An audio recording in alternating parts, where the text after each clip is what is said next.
দুবার রাস্তা সংস্কার হওয়ার পরও অসন্তুষ্ট জনগণ, নেই পানীয় জল। রাস্তা অবরোধ করে বৃহত্তর আন্দোলনের হুঁশিয়ারি ক্ষুব্ধ গ্রামবাসীদের।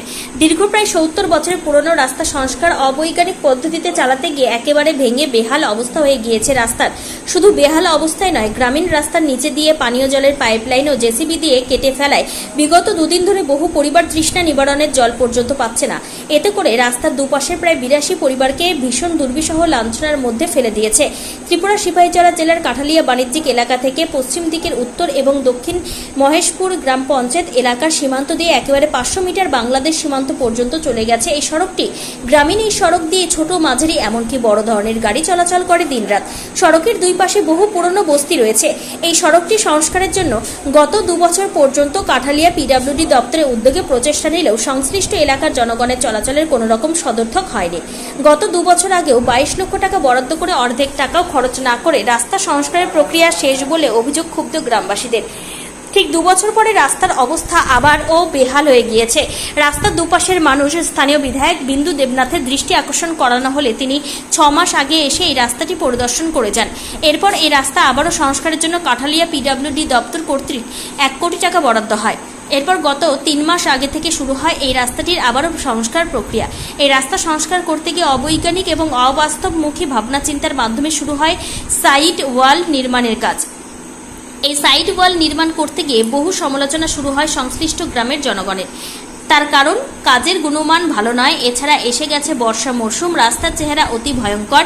এই রাস্তা দিয়ে মানুষের চলাফেরা করা এই মুহূর্তে বড়ই কষ্টকর হয়ে দাঁড়িয়েছে।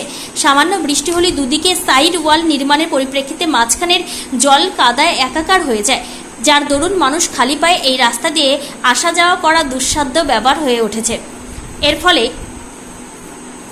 এর মধ্যে বাবুল পাল নামে এক ব্যক্তির জমির পাশে সাইড ওয়াল নির্মাণের জন্য জেসিবি গিয়ে মাটি কাটা শুরু হয়। এই মাটি কাটতে গিয়ে পানীয় জলের পাইপলাইন পর্যন্ত কেটে ফেলা হয়েছে। এতে করে পানীয় জল সরবরাহ বন্ধ হয়ে পড়ায় গ্রামবাসীদের বেঁচে থাকায় কষ্টকর হয়ে পড়েছে।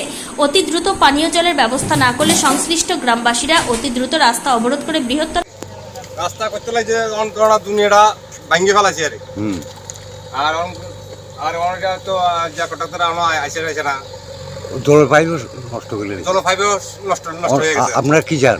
আমরা চাই রাস্তা সাকসেস জন্য। কি নাম আপনার? আপনার নাম হচ্ছে উত্তম দে।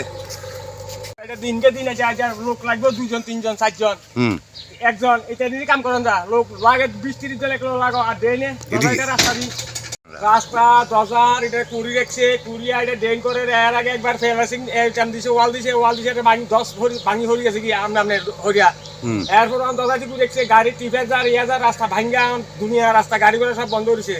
তারপর পানীয় জল বন্ধ হয়েছে, জলের সংকট, কালকে জল নাই খাইতে হয় না, আজকে জল নাই। এই হলে এলাকার পরিস্থিতি। নাই গাড়ি করে চলে না, নাই বোমা মেশিন না, এলাকার ধান হইতে না। এখন আমরা কি চান? এখন আমরা ধানের গাড়ির রাস্তা তাড়াতাড়ি ঠিক করার ব্যবস্থা করো, জলের ব্যবস্থা করো, জলের ব্যবস্থা রাস্তা হওয়ার কথা হইব রাস্তা আগে জলের ব্যবস্থা করতে পারবো। আপনার কি নাম? হ্যাঁ কি নাম আপনার? আমার নাম হলো দীপক চন্দ্র দে। দীপক দে আলাগ দিছে তো এই রাস্তা দরজার নিচে দরজাটি ভাঙি হরি সাফ হরি ভাঙি গেছে টিফা চলে হেতার গাড়িয়ে মালিকের গাড়িয়ে অন সাপ্লাই ফাইভ গাড়ি হয়েছে, জল খাইতে হয় না এলাকার জলের সংকট। আর কিটা নিচাই না বোমা মেশিন ধান লই না হেত নষ্ট হয়ে যার ধান লই যাই না বোমা হার করি হেতার রাস্তা ঘুরিয়াল রাখছে। গাড়ি চলেনি? গাড়ি চলে না, গাড়ি কেন আইব?